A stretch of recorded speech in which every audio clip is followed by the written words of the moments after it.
ગુજરાતના મહત્વના સમાચારની શરૂઆત કરીએ મહેસાણાથી। મહેસાણા જિલ્લાની કડી નગરપાલિકા ચૂંટણીમાં ભાજપનો દબદબો યથાવત રહ્યો છે। પૂર્વ ઉપમુખ્યમંત્રી નીતિન પટેલના ગઢમાં કોંગ્રેસ સંપૂર્ણપણે નિષ્ફળ રહી છે। મળતી માહિતી મુજબ કુલ 36 બેઠકોમાંથી 22 બેઠકો પર ભાજપના ઉમેદવારો બિનહરીફ જાહેર થયા છે। કોંગ્રેસ તો ઘણા વિસ્તારોમાં ઉમેદવારો ઉભા પણ નથી કરી શકી। આ પરિસ્થિતિએ કડીમાં ભાજપની મજબૂત સંગઠન શક્તિ અને નીતિન પટેલના પ્રભાવને ફરી એકવાર સાબિત કર્યું છે।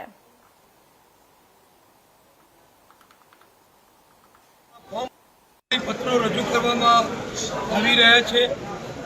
અમારા ભારતીય જનતા પક્ષ દ્વારા અમારા પાર્લામેન્ટરી બોર્ડ એટલે કે ચૂંટણી સમિતિ દ્વારા કડી તાલુકાના, કડી શહેરના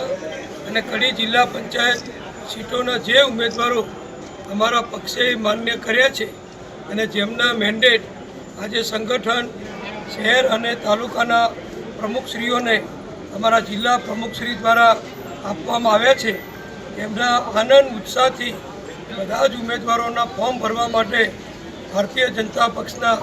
હજારો કાર્યકરો, ટેકેદારો, શુભેચ્છકો અહીંયા ફોર્મ ભરવા ઉપસ્થિત છે। અને આજે ફોર્મ ભરવા માટે અમારા મહેસાણા જિલ્લાના પ્રભારી શ્રી ભરતભાઈ ડાંગર કે જેઓ અગાઉ વડોદરા મહાનગરપાલિકાના મેયર પણ રહી ચૂક્યા છે, ભારતીય જનતા પક્ષના ખૂબ સિનિયર નેતા છે અને જેમને પક્ષે મહેસાણા જિલ્લાના સંગઠનના પ્રભારી તરીકેની બધી જવાબદારી સોંપી છે, એવા શ્રી ભરતભાઈ ડાંગરની ઉપસ્થિતિમાં તથા અમારા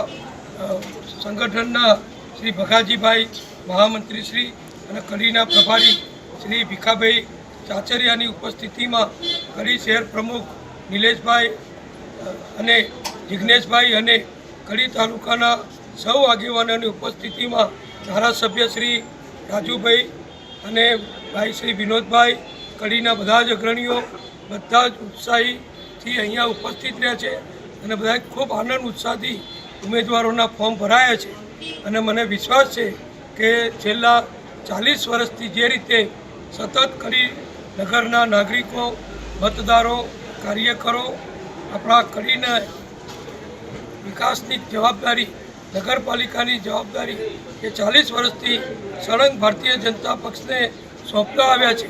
એ જ પ્રમાણે આ વખતે પણ કડીના તમામ મતદારો, તમામ જ્ઞાતિ જાતિ સમાજના મતદારો અને તમામ વિસ્તારના મતદારો માનનીય વડાપ્રધાન શ્રી નરેન્દ્રભાઈ મોદીજી, માનનીય શ્રી અમિતભાઈ શાહ, આપણા રાષ્ટ્રીય અધ્યક્ષ શ્રી નીતિન નવીનજી, ગુજરાતના અધ્યક્ષ માનનીય શ્રી જગદીશ વિશ્વકર્માજી, ગુજરાતના લોકલાડીલા ખૂબ પ્રેમાળ મુખ્યમંત્રી શ્રી ભૂપેન્દ્રભાઈ પટેલ અને સૌ નેતાઓના આશીર્વાદથી અમને જે આ ઉમેદવારો પ્રાપ્ત થયા છે એ બધાને ભારતીય જનતા પક્ષના ઉમેદવાર એટલે મારા ઉમેદવાર એમ કરી સમજી અને બધા જ કાર્યકરો, મતદારો એમને જંગી બહુમતીથી વિજય અપાવશે અને ફરીથી કડીમાં ભારતીય જનતા પક્ષનો વિજય વાવટો નગરપાલિકામાં, તાલુકા પંચાયતમાં અને જિલ્લા પંચાયતમાં ખૂબ ફરકાશે એવો મને વિશ્વાસ છે। બધાનો સાથ સહકાર અને બધાનો વિશ્વાસ જે મોદી સાહેબનું સૂત્ર છે એ પ્રમાણે અમે બધા હળી મળી કામ કરી ખૂબ આનંદ ઉત્સાહથી બધા જ ઉમેદવારોને ભવ્ય બહુમતીથી જીતાડીશું એવા અમે બધા સંકલ્પબદ્ધ છીએ।